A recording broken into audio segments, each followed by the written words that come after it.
Good morning friends, समित life maker YouTube channel पे आप लोगों का स्वागत है। देखिए दोस्तों, आज के सेशन फ्रेंड्स हम लोग करने वाले हैं स्टेट 2025 के लिए शिक्षण कला एवं अन्य दक्षता का सेशन। और इसका प्रीवियस ईयर का क्वेश्चन करेंगे दोस्तों। जितने भी अभी तक में स्टेट का एग्जाम हुए हैं दोस्तों, 2019 में हुआ था, 2020 और 2023 और फिर 2024 में भी हुआ है दोस्तों एग्जाम। 2024 में जो एग्ज़ाम हुआ दोस्तों, उसका 2023 का देखिए फ्रेंड्स, 2023 का हम कंप्लीट कर चुके हैं। 20 वाला भी पेपर कंप्लीट कर चुके हैं और 23 वाला भी कंप्लीट कर चुके हैं दोस्तों। और ये 2024 का हम ये 16 जून तक का कंप्लीट कर चुके हैं दोस्तों। आज हम लोग करने वाले फ्रेंड्स 14 जून 2024 का। जो मेरे पिछले वाले सेशन को नहीं देखे फ्रेंड्स, वो इसी चैनल पे चले जाइएगा और प्लेलिस्ट में देखिएगा दोस्तों। स्टेट करके होगा प्लेलिस्ट बनाया हुआ, टोटल आपको A to Z स्टेट का पेपर मिल जाएगा। देखिए दोस्तों, यह पेपर फर्स्ट और पेपर सेकंड दोनों पेपर के लिए दोनों पेपर में दोस्तों सेम रहता है दोस्तों। ये शिक्षण कला एवं दक्षता का दोनों का सिलेबस सेम है दोस्तों। तो दोनों में आपका ये पूछा जाएगा दोस्तों। तो चलते हैं दोस्तों हम लोग अपने सेशन फ्रेंड्स। तो देखिए दोस्तों, ये है हमारा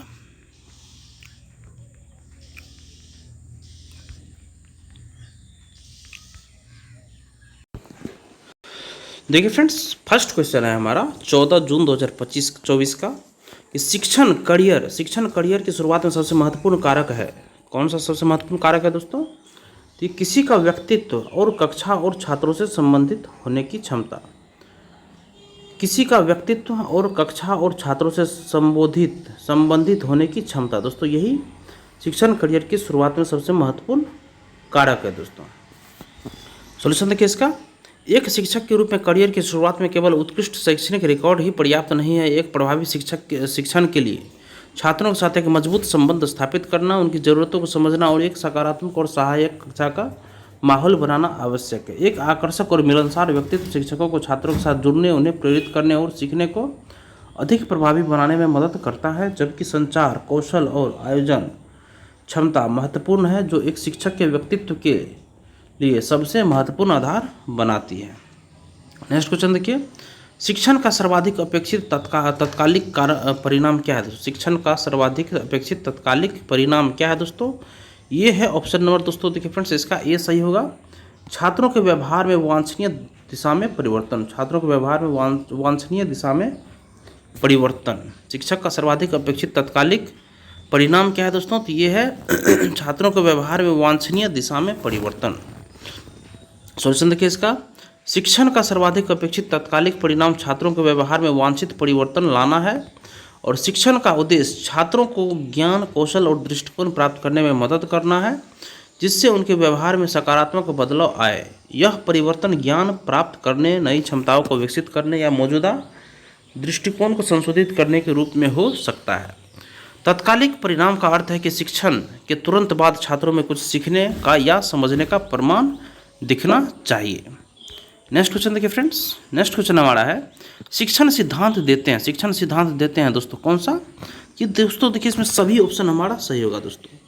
पहला है दोस्तों कि निर्भर पर स्वतंत्र चर के प्रभावों का अध्ययन करके शिक्षकों को मान्यताओं और सिद्धांतों का ज्ञान।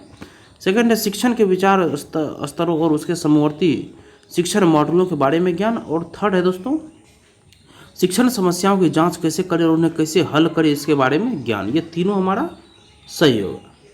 नेक्स्ट क्वेश्चन देखिए फ्रेंड्स, सॉल्यूशन इसका। शिक्षण सिद्धांत शिक्षकों को शिक्षण प्रक्रिया को बेहतर ढंग से समझने और लागू करने में सहायता करते हैं। ये सिद्धांत उन्हें यह ज्ञान प्रदान करते हैं कि स्वतंत्र चर जैसे शिक्षण विधियां का आश्रित चर जैसे छात्रों की उपलब्धि पर क्या प्रभाव पड़ता है। इसके साथ ही ये विभिन्न शिक्षण स्तरों और उनके समवर्ती शिक्षण मॉडलों की जानकारी भी देते हैं। शिक्षण सिद्धांत यह भी बताते हैं कि शिक्षण में आने वाली समस्याओं की जांच कैसे करें और उन्हें कैसे हल किया जाए। अतः उपयुक्त सभी विकल्प शिक्षण सिद्धांत की सही व्याख्या करते हैं। नेक्स्ट क्वेश्चन देखिए फ्रेंड्स, यदि कोई छात्र किसी विषय से जुड़े अद्यतन संस्करण या कोण से संबंधित शीर्षक पर दृश्य प्रस्तुति करता है तो वह ऑप्शन नंबर सी देखिए फ्रेंड्स, संश्लेषण सही होगा दोस्तों। यदि कोई छात्र किसी विषय से जुड़े अद्यतन संस्करण या कोण से संबंधित शीर्षक पर दृश्य प्रस्तुति करता है दोस्तों, तो यह होगा हमारा संश्लेषण होगा दोस्तों। सॉल्यूशन देखिए इसका।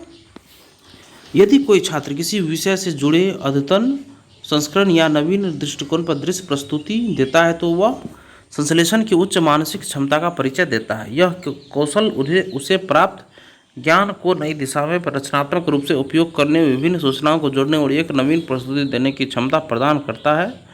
यह केवल समझने या विश्लेषण करने से आगे की अवस्था है जहाँ छात्र मौलिकता और नवाचार को दर्शाता है।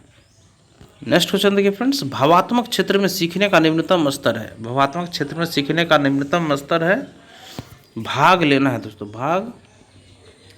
भाग लेना है। ऑप्शन नंबर सी सही है दोस्तों, अटेंडिंग। भावात्मक क्षेत्र में सीखने का निम्नतम स्तर है, निम्नतम स्तर क्या होगा दोस्तों, तो भाग लेना। भावात्मक क्षेत्र में सीखने का निम्नतम स्तर क्या है दोस्तों, तो भाग लेना है। सॉल्यूशन देखिए इसका, भावात्मक क्षेत्र ब्लूम के वर्गीकरण का एक हिस्सा है जो भावनाओं, दृष्टिकोणों और मूल्यों से संबंधित है। इस क्षेत्र में सीखने के स्तर एक पदानुक्रम में व्यवस्थित होते हैं जिससे निम्नतम स्तर से उच्चतम स्तर तक प्रगति होती है। भाग लेना का अर्थ है कि किसी विशेष घटना या गतिविधि के प्रति जागरूक होना और उसमें सक्रिय रूप से शामिल होने की इच्छा दिखाना। यह भावनात्मक विकास में पहला कदम है, जिसके बाद प्रतिक्रिया देना, महत्व देना, व्यवस्थित करना और अंततः मूल्यों का चरित्र निर्माण करना आदि। नेक्स्ट क्वेश्चन है फ्रेंड्स, भ्रमण विधि इसलिए महत्वपूर्ण है। भ्रमण विधि इसलिए महत्वपूर्ण है, इसका ऑप्शन नंबर देखिए डी सही होगा कि यह सहयोगात्मक रवैया और अन्य कई चीज़ें विकसित करने में मदद करता है। भ्रमण विधि इसलिए महत्वपूर्ण है, यह सहयोगात्मक रवैया और अन्य कई चीज़ें विकसित करने में मदद करता है। बी है, यह छात्रों की रचनात्मक क्षमताओं के विकास में मदद करता है। सी है, यह ज्ञान का प्रत्यक्ष स्रोत प्रदान करता है और छात्र को प्रत्यक्ष जानकारी से परिचित कराता है दोस्तों। नेक्स्ट है, यह सहयोगात्मक रवैया और अन्य कई चीज़ें विकसित करने में मदद करता है। सेकंड, यह छात्रों की रचनात्मक क्षमताओं के विकास में मदद करता है। और सी हो गया, यह ज्ञान का प्रत्यक्ष स्रोत प्रदान करता है और छात्र को प्रत्यक्ष जानकारी से परिचित कराता है। तो तीनों सही होगा। सॉल्यूशन देखिए इसका, भ्रमण विधि महत्वपूर्ण है क्योंकि यह सहयोगात्मक रवैया और दूसरों के प्रति विभिन्न दृष्टिकोणों विकसित करने में मदद करता है। समूह में भ्रमण करने से छात्र एक दूसरे के साथ सहयोग करना और विभिन्न विचारों को समझाना सीखते हैं। यह छात्रों की रचनात्मक क्षमताओं के विकास में मदद करता है। नए वातावरण और वस्तुओं को देखकर छात्रों की कल्पना और रचनात्मक सोच उत्तेजित होती है।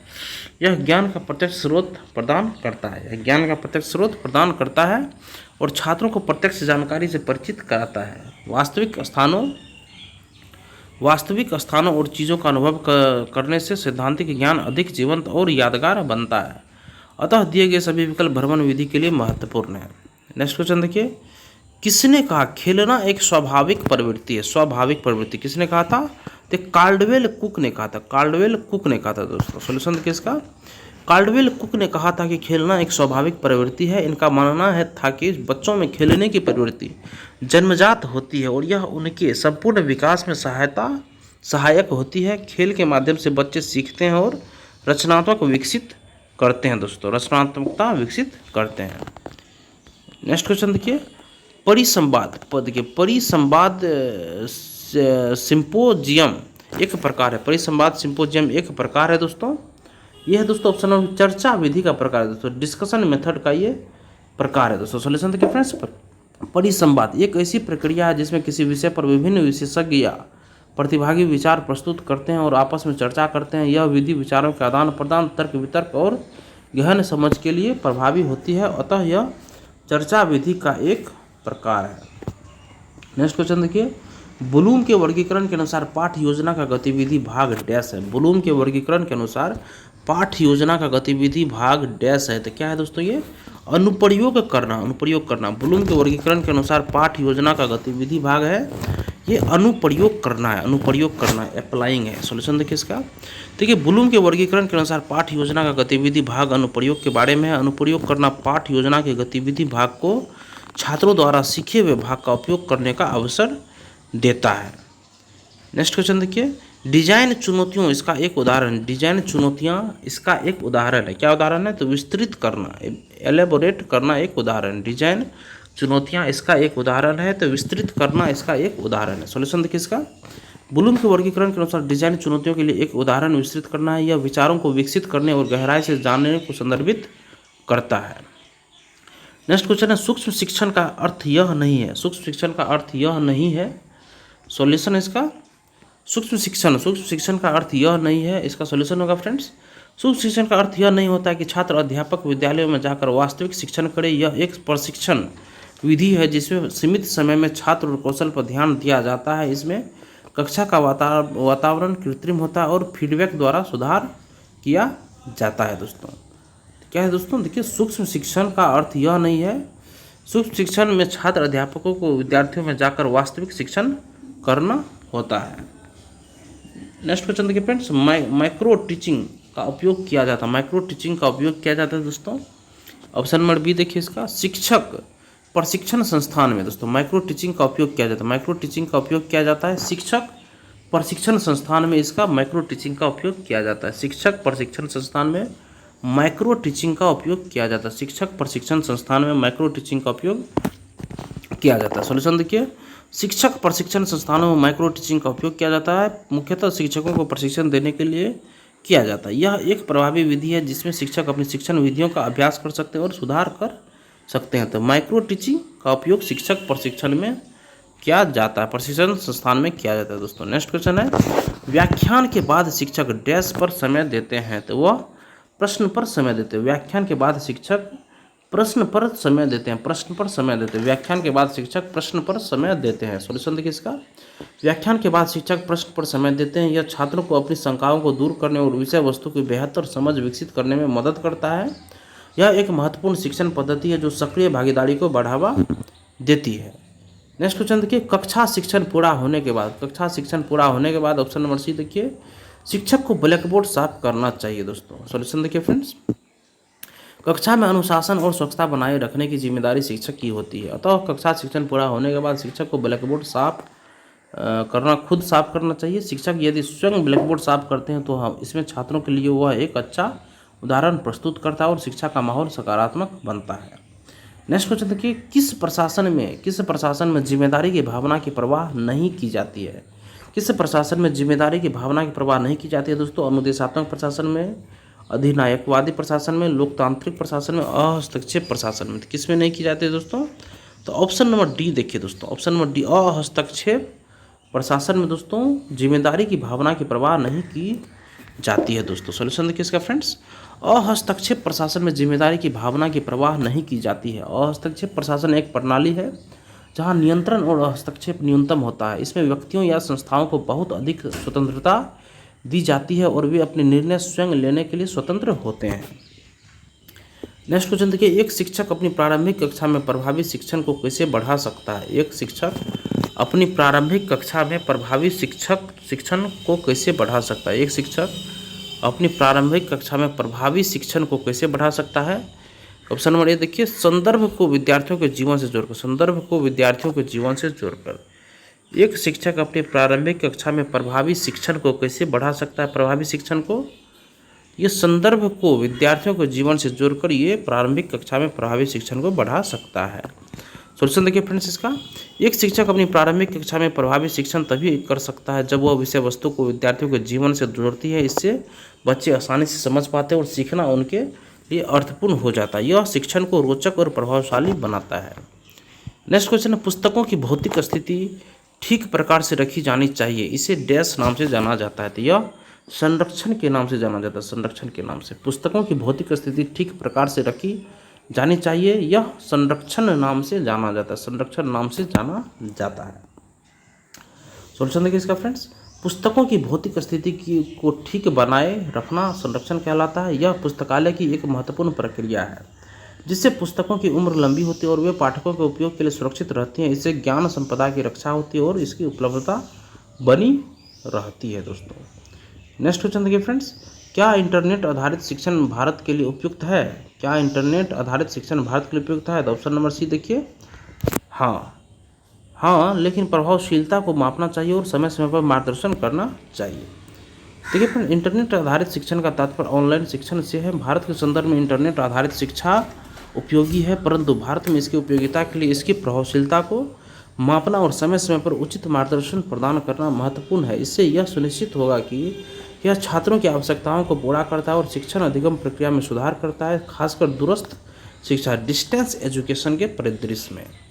नेक्स्ट है, वह तत्व जो कक्षा को रोचक बनाता है। वह तत्व जो कक्षा को रोचक बनाता है, ऑप्शन नंबर डी, शिक्षण विधि। शिक्षण विधि। सॉल्यूशन देखिए इसका, वह तत्व जो कक्षा को रोचक बनाता है। शिक्षण विधि, एक प्रभावी शिक्षण विधि छात्रों को सक्रिय रूप से शामिल करती है, उन्हें सोचने पर मजबूर करती है और सीखने को रोचक बनाती है, सीखने को।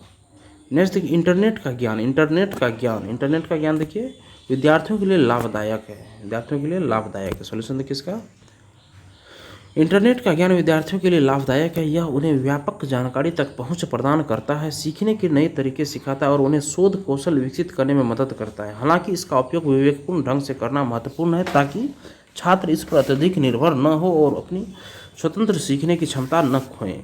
नेक्स्ट क्वेश्चन देखिए, इनमें से कौन सा अनौपचारिक मूल्यांकन नहीं है? तो ऑप्शन नंबर बी देखिए, परियोजना अनौपचारिक मूल्यांकन नहीं है। बाद में परीक्षण होगा, रूब्रिक्स होगा, भागीदारी होगा। सॉल्यूशन इसका, अनौपचारिक मूल्यांकन शिक्षण अधिगम प्रक्रिया के दौरान छात्रों की समझ को मापने का एक निरंतर तरीका है। दिए गए विकल्पों में से परियोजना एक अनौपचारिक मूल्यांकन नहीं है। परियोजनाएं आमतौर पर एक से अधिक संरचित और औपचारिक आकलन विधि होती है, जिसमें विशिष्ट मानदंड और ग्रेडिंग शामिल होती हैं, जबकि परीक्षण, रूब्रिक्स और भागीदारी अधिक औपचारिक तरीके हैं। नेक्स्ट देखिए, छात्रों की गुणवत्ता का मूल्यांकन करने के लिए उपयोग की जाने वाली स्कोरिंग गाइड को किस रूप में जाना जाता है? दोस्तों, छात्रों की गुणवत्ता का मूल्यांकन करने के लिए उपयोग की जाने वाली स्कोरिंग गाइड को किस रूप में जाना जाता है? तो इसका ऑप्शन नंबर देखिए, रूब्रिक्स। रूब्रिक्स सही होगा, रूब्रिक्स। सॉल्यूशन देखिए इसका, रूब्रिक्स छात्रों की गुणवत्ता का मूल्यांकन करने के लिए उपयोग की जाने वाले स्कोरिंग गाइड के रूप में जाने जाते हैं। ये विस्तृत मानदंड निर्धारित करते हैं, जिनके आधार पर किसी कार्य या प्रदर्शन का आकलन किया जाता है, जिससे मूल्यांकन प्रक्रिया अधिक स्पष्ट, निष्पक्ष और पारदर्शी बनती है। नेक्स्ट है, संभावनाएं सबसे कम है। किस चीज़ में? तो टेस्ट में संभावनाएं सबसे कम है। मापन में ज़्यादा है, आकलन में ज़्यादा है, मूल्यांकन में ज़्यादा है। देखिए, टेस्ट सबसे सीमित प्रक्रिया होती है जो केवल विशिष्ट ज्ञान या कौशल की जाँच करती है, जबकि मापन, आकलन और मूल्यांकन क्रमशः अधिक व्यापक होते हैं। इस प्रकार टेस्ट का क्षेत्र सबसे कम होता है। नेक्स्ट है, मनोगत्यात्मक क्षेत्र संबंधित है। ये व्यवहारिक कौशल से संबंधित है। प्रैक्टिकल स्किल्स, व्यवहारिक कौशल से संबंधित। मनोगत्यात्मक क्षेत्र संबंधित प्रैक्टिकल स्किल्स से। सॉल्यूशन इसका है, मनोगत्यात्मक क्षेत्र मानव के सीखने का वह आयाम है जो शारीरिक गतिविधियों, समन्वय और मोटर कौशल के विकास से संबंधित है। यह क्षेत्र सीधे करके सीखने और व्यवहारिक क्षमताओं के अधिग्रहण से जुड़ा हुआ है और जिससे व्यक्ति दक्षता प्राप्त कर पाता है। नेक्स्ट है, पाठ्य चर्चा की प्रभावशीलता डैश द्वारा निर्धारित किया जाता है। तो यह छात्रों की रुचि द्वारा निर्धारित किया जाता है, स्टूडेंट्स इंटरेस्ट के द्वारा निर्धारित किया। पाठ्य चर्चा की प्रभावशीलता छात्रों की रुचि द्वारा निर्धारित किया जाता है। नेक्स्ट है, पाठचर्चा की प्रभावशीलता मुख्य रूप से इस बात से निर्धारित होती है कि छात्र उसमें कितनी रुचि लेते हैं। यदि छात्रों की सीखने में रुचि है तो पाठचर्चा अधिक प्रभावी मानी जाएगी, क्योंकि इससे बेहतर सीखने के परिणाम प्राप्त होंगे। नेक्स्ट, निम्नलिखित में से कौन सा सीखने का नियम है? तो प्रेरणा का नियम, व्यक्तिगत अंतर का कानून और अभ्यास का नियम। सीखने का नियम कौन सा सीखने का नियम है? अभ्यास का नियम, व्यक्तिगत अंतर का कानून, प्रेरणा का नियम। देखिए, अभ्यास का नियम सीखने का एक नियम है दोस्तों। सीखने के मुख्य नियमों में से एक अभ्यास का नियम है। यह नियम बताता है कि किसी कार्य या व्यवहार का जितना अधिक अभ्यास किया जाता है उतना ही वह मजबूत होता है और सीखना उतना ही प्रभावी होता है दोस्तों। नेक्स्ट क्वेश्चन देखिए, कौन से कारक सीखने की गुणवत्ता को प्रभावित करते हैं? तो ये इनमें से सभी ऑप्शन सही होगा। देखिए, शारीरिक होगा, फिजिकल, सोशल, सामाजिक और कल्चरल, सांस्कृतिक। कौन से कारक सीखने की गुणवत्ता को प्रभावित करते हैं? तो शारीरिक प्रभावित करता है, सांस्कृतिक करता है और सामाजिक, ये तीनों करता है। सोशल, कल्चरल, फिजिकल, तीनों। सॉल्यूशन देखिए इसका, सीखने की गुणवत्ता को प्रभावित करने वाले कारकों में शारीरिक, सामाजिक और सांस्कृतिक पहलू शामिल है।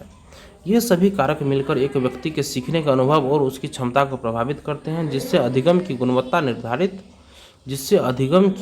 निर्धारित होती है दोस्तों। नेक्स्ट क्वेश्चन देखिए, करके सीखना क्यों महत्वपूर्ण है? तो क्योंकि देखिए इसमें बच्चों में रुचि विकसित होती है दोस्तों। ऑप्शन नंबर ए सही होगा। सॉल्यूशन देखिए इसका, करके सीखना महत्वपूर्ण है क्योंकि यह बच्चों में सीखने के प्रति स्वाभाविक जिज्ञासा और सक्रियता पैदा करता है। जब बच्चे स्वयं क्रिया करके सीखते हैं तो वे इस विषय में गहरी रुचि लेते हैं और जानकारी को अधिक समय तक याद रख पाते हैं। नेक्स्ट क्वेश्चन, सर्वदृश्य सामग्री डैश प्राप्त करने में सहायता करते हैं। शिक्षण के उद्देश्य प्राप्त करने में सहायता करते हैं। सर्वदृश्य सामग्री शिक्षण के उद्देश्य प्राप्त करने में सहायता करते हैं। शिक्षण के उद्देश्य प्राप्त करने में सहायता करते हैं। सॉल्यूशन देखिए इसका, सर्वदृश्य सामग्री का उपयोग मुख्य रूप से शिक्षण के उद्देश्यों को प्राप्त करने में सहायता के लिए किया जाता है। ये सामग्री छात्रों को अवधारणाओं को बेहतर ढंग से समझने, सीखने को अधिक आकर्षण बनाने और शिक्षा के लक्ष्यों को प्रभावी ढंग से पूरा करने में मदद करती है। नेक्स्ट क्वेश्चन देखिए, चयन के सिद्धांत के अनुसार एक शिक्षक को ध्यान रखना चाहिए। चयन के सिद्धांत के अनुसार एक शिक्षक को ध्यान रखना चाहिए उनके सहयोगियों की राय, ऑडियो विजुअल सामग्री का उपयुक्त और विस्तृत चयन, विद्यार्थियों का मूल्यांकन, शिक्षार्थियों का चयन। क्या रखना चाहिए? तो ऑप्शन नंबर बी देखिए इसमें, ऑडियो विजुअल सामग्री का उपयुक्त और विस्तृत चयन, यही रखना चाहिए। सॉल्यूशन देखिए इसका, चयन के सिद्धांत के अनुसार एक शिक्षक को यह सुनिश्चित करना चाहिए कि वह शिक्षण के लिए उपयुक्त और विविध प्रकार की ऑडियो विजुअल सामग्री का सावधानीपूर्वक चयन करे। यह छात्रों के सीखने के अनुभव को बेहतर बनाता है। नेक्स्ट क्वेश्चन देखिए, 31वां क्वेश्चन, उधम सिंह ने माइकल और डायर को किस वर्ष मारा था? तो ये 1940 ईस्वी में 1940 ईस्वी में मारा था। सॉल्यूशन देखिए इसका, जलियांवाला बाग हत्याकांड 13 अप्रैल 1919 के समय में पंजाब के तत्कालीन lieutenant governor Michael O Dwyer थे। इस हत्याकांड के लिए जिम्मेदार थे। इसी नरसंहार का पता लेने के लिए सरदार उधम सिंह ने 13 मार्च 1940 को लंदन के कैक्सटन हॉल में एक सभा के दौरान माइकल और डायर को गोली मारकर हत्या कर दी गई। 13 अप्रैल 1919 जलियांवाला बाग हत्याकांड हुआ। फिर 13 मार्च 1940 को लंदन के कैक्सटन हॉल में मारा गया था। नेक्स्ट है, किस राज्य में सभी घरों के लिए छत पर वर्षा जल संचयन संरचना अनिवार्य करती है? किस राज्य में सभी घरों के लिए छत पर वर्षा जल संचयन संरचना अनिवार्य कर दी है? तो ये option number C Tamil Nadu. Option number C हमारा तमिलनाडु सही होगा। सॉल्यूशन देखिए, वर्ष 2001 में तमिलनाडु भारत का पहला राज्य था जिसने राज्य में सभी घरों के लिए छत पर वर्षा जल संचयन संरचना बनवाना अनिवार्य कर दिया था। नेक्स्ट, निम्नलिखित में से किस व्यक्ति ने कहा लोकतंत्र लोगों का लोगों के लिए लोगों द्वारा है? तो ये अब्राहम लिंकन ने कहा था। सॉल्यूशन देखिए इसका, गेटिसबर्ग संबोधन 19 नवंबर 1863 के दौरान अब्राहम लिंकन अमेरिका के 16वें राष्ट्रपति ने कहा था कि लोकतंत्र लोगों का लोगों के लिए लोगों के द्वारा है। नेक्स्ट, साइमन कमीशन भारत कब आया था दोस्तों? साइमन कमीशन देखिए भारत जो आया था दोस्तों, ये वर्ष 1928 ईस्वी में आया था। साइमन कमीशन भारत वर्ष 1928 ईस्वी में साइमन कमीशन वर्ष 1928 ईस्वी में भारत आया था। साइमन कमीशन, जिसे आधिकारिक तौर पर भारतीय वैधानिक आयोग कहा जाता था, 7 ब्रिटिश सांसदों का समूह था जिसका नेतृत्व सर जॉन साइमन कर रहे थे। इस आयोग की नियुक्ति वर्ष 1927 में भारत में संवैधानिक सुधारों की समीक्षा और सुझाव देने के लिए की गई थी, जो फरवरी 1928 में भारत पहुंचा था। इस आयोग की नियुक्ति वर्ष 1927 में भारत में संवैधानिक सुधारों की समीक्षा और सुझाव देने के लिए की गई थी, जो फरवरी 1928 में भारत पहुंचा था। ध्यातव्य है कि इस आयोग ने 1930 में अपनी रिपोर्ट दी थी। नेक्स्ट क्वेश्चन देखिए, अपार जो खबरों में देखी गई थी किस क्षेत्र से संबंधित एक रजिस्ट्री है? तो ये ऑप्शन नंबर बी देखिए, शिक्षाविद एकेडमी। अपार जो खबरों में देखी गई थी किस क्षेत्र से संबंधित एक रजिस्ट्री है? तो ये एकेडमिक्स शिक्षाविद। सॉल्यूशन देखिए इसका, अपार automated permanent academic account registry एक शिक्षाविद क्षेत्र से संबंधित रजिस्ट्री है जिसे राष्ट्रीय शिक्षा नीति 2020 के तहत भारतीय छात्रों के लिए शुरू किया गया था। यह एक छात्र आईडी का हिस्सा है। इस आईडी में 12 अंक की अद्वितीय पहचान संख्या है जो छात्रों के शैक्षणिक रिकॉर्ड जैसे मार्कशीट, डिग्री, प्रमाण पत्र और सह पाठ्यचर्चा उपलब्धियों को डिजिटल रूप में संग्रहित, प्रबंधित और ट्रैक करने में मदद करता है। नेक्स्ट, इनमें से हम सर्कस में क्या पाते हैं? तो ये सर्कस में हम बाजीगर, कलाबाज और विदूषक सभी पाते हैं। ऑप्शन नंबर डी सही है। देखिए, सर्कस में विभिन्न प्रकार के मनोरंजन और प्रदर्शन को इनको संपन्न करने वाले कलाकार देखने को मिलते हैं, जिनमें बाजीगर, विदूषक, कलाबाज, प्रशिक्षित जानवर, संगीतकार, जादूगर आदि शामिल होते हैं। नेक्स्ट, कुछ लोगों के लिए खेलना वास्तव में काम है। नीचे कुछ प्रसिद्ध लोगों के नाम दिए गए हैं, वह नाम चुनें जिसका काम वास्तव में खेलना है। ये विराट कोहली, वास्तव में इसका मतलब खेलना ही है, तो विराट कोहली है। सॉल्यूशन देखिए, उपयुक्त विकल्प में विराट कोहली एक प्रसिद्ध भारतीय क्रिकेटर है जिसका काम वास्तव में खेलना ही है दोस्तों। नेक्स्ट देखिए, विटामिन पदार्थ हैं। पदार्थ कमी से होने वाले बीमारियों को रोकने के लिए कम मात्रा में इसकी आवश्यकता होती है, जो हमारे मेटाबॉलिक रेट को बढ़ाता है, जैसे वजन कम। ये दोस्तों गलत है।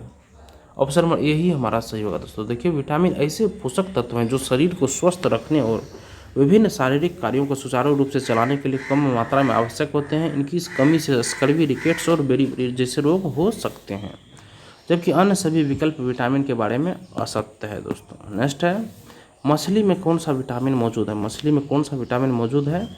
तो विटामिन डी मछली में, देखिए विटामिन डी भी मौजूद है और ए, विटामिन डी और ए और डी दोनों मौजूद है दोस्तों। इसमें मछली में विटामिन डी, ए, नियासिन, B3 के साथ साथ vitamin B12, B6, B2, riboflavin भी पाया जाता है। देखिए, विटामिन B3 को नियासिन और B2 को रिबोफ्लाविन बोला जाता है। इसके अलावा मछली में कैल्शियम, आयरन, सेलेनियम जैसे खनिज तत्व भी पाए जाते हैं। देखिए क्वेश्चन, गोलकुंडा किला कहाँ स्थित है? ये हैदराबाद में गोलकुंडा किला स्थित है। सोल्यूशन देखिए, गोलकुंडा का किला हैदराबाद तेलंगाना में स्थित है, जिसे 13वीं शताब्दी में काकतीय वंश द्वारा बनाया गया था और 16वीं 17वीं शताब्दी में कुतुब शाही वंश के शासनकाल में इसका विस्तार हुआ था। नेक्स्ट क्वेश्चन, चतुर्भुज के चारों कोनों का योग 360 डिग्री। 360। ढोल का आकार सिलेंडर का आकार का होगा। नेक्स्ट, -5 -7 + 3, 7 5 हो गया 12 प्लस 12 -3, तो 9 3 12, 9 हो जाएगा। मोड लगा हुआ है तो पॉजिटिव। नेक्स्ट है 29 माइनस प्लस हो जाएगा, दोनों को जोड़ देंगे। 6 3 9 9 3 12, 9 3 12 हो गया और 6 2 8 1 9, 92। ऑप्शन नंबर डी सही होगा। आगे देखिए, 15 को -3 से विभाजित करने पर बराबर होगा 5 -5 होगा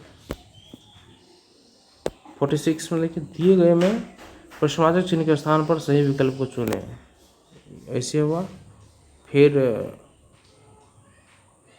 ऐसे घूम गया डायरेक्ट, मतलब यहाँ से ये घूम गया 120 डिग्री। ये 120 डिग्री का एंगल है। 90 135 डिग्री, 135 डिग्री घूमता है। ऐसे है तो 135 डिग्री घूमता है। देखिए, यहाँ से 135 डिग्री घूमता है, मतलब कि एंटी क्लॉकवाइज में। तो इसको भी हम यहाँ से 135 डिग्री घुमा देते हैं। ऐसे हो जाएगा दोस्तों। यहाँ पे ये हमारे हिसाब से ए नंबर ऑप्शन देखिए इसका सही होना चाहिए। ऑप्शन नंबर ए देखिए सही है, एंटी क्लॉकवाइज सही है दोस्तों। यही हमारा आंसर सही होगा। नेक्स्ट क्वेश्चन देखिए, दिए गए अक्षर श्रृंखला में प्रश्नवाचक चिन्ह के स्थान पर कौन सी अक्षर आएगी दोस्तों?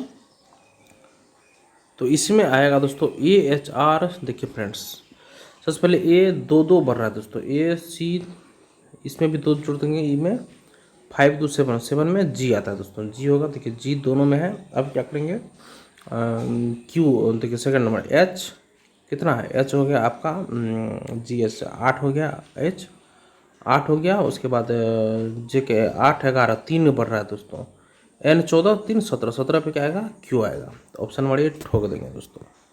तो ये बहुत आसान है दोस्तों। नेक्स्ट है देखिए, सीमा पूर्व दिशा की ओर मुँह करके, सीमा जो है दोस्तों, सीमा ये पूर्व की दिशा मुँह करके 6 किलोमीटर चलती है। फिर अपने ये 6 किलोमीटर चली, फिर अपने दाएं मुड़ी और 9 किलोमीटर चली। फिर वो अपने फिर अपने बाएं मुड़ी और 6 किलोमीटर फिर चली। वो आरंभिक बिंदु से कितनी दूर है? देखिए 6 हो गया, 6 6 12 किलोमीटर हो जाएगा दोस्तों।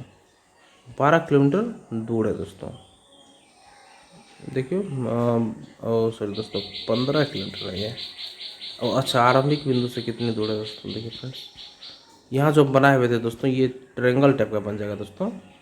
6 किलोमीटर यहाँ चली, फिर 9 किलोमीटर चली, फिर यहाँ पे 6 मीटर चली है। तो यहाँ आरंभिक बिंदु से कितनी दूर है? तो यहाँ से यहाँ तक दोस्तों हम निकालेंगे ट्रायंगल। फिर देखिए यहाँ से फिर एगो काल्पनिक लाइन दे देंगे। ये हमारा 9 हो गया, ये काल्पनिक लाइन यहाँ पर 6 हो गया, ठीक है। 9 6 यहाँ पे, तब ये निकालेंगे दोस्तों, ये निकालेंगे तो ये हमारा 15 हो जाएगा दोस्तों। और नेक्स्ट क्वेश्चन देखिए फ्रेंड्स, वर्णमाला में बाएं छोर से, देखिए वर्णमाला में लेफ्ट से 18 हो गया, के बाएं के लेफ्ट 10 है, माइनस कर देंगे 8 हो गया, ठीक है। 8 हो गया, तो कौन सा अक्षर 8 पे आएगा दोस्तों? तो H आ जाएगा दोस्तों। नेक्स्ट देखिए, वर्णमाला में बाएं से, लेफ्ट से फिर वही क्वेश्चन है 16, के दाएं 6, यहाँ पे दोस्तों अलग अलग है तो प्लस करते हैं, 6 6 12 22 हो जाएगा दोस्तों। 22 पे क्या है हमारा, ओ सॉरी दोस्तों, छठे अक्षर के मध्य, दाएं से छठे अक्षर के मध्य कितने अक्षर होंगे दोस्तों। देखिए दोस्तों यहाँ पे 16 6, पहले तो 16 हो गया, फिर यहाँ पे 22 आ गया दोस्तों। 22 हम निकाले यहाँ पे 22, 16 और 22 के बीच में कितने अक्षर है दोस्तों, 6 6 12, 6 6 12 हो गया दोस्तों। 6 इसमें आ गया, इसमें 4 सिर्फ हम 20 वाला ऐड करेंगे, 17 हो गया, 18 हो गया, 19 हो गया, 21 हो गया, सिर्फ 4 आया दोस्तों। तो 4 हम सिर्फ 20 वाला बात बोल रहे हैं, अगर उसको एक साथ नहीं बोल रहा दोस्तों। अब देखिए दोस्तों, इसी के साथ हम अपने सेशन को फ्रेंड्स आज यहीं पे एंड करते हैं दोस्तों। और सेशन अगर पसंद आया आप लोगों को तो सेशन को एक लाइक जरूर कर दीजिएगा, और किसी एक व्हाट्सएप ग्रुप में इस वीडियो को आप लोग जरूर शेयर कर दीजिएगा फ्रेंड्स। सेशन देखने के लिए धन्यवाद दोस्तों, आपका दिन शुभ हो।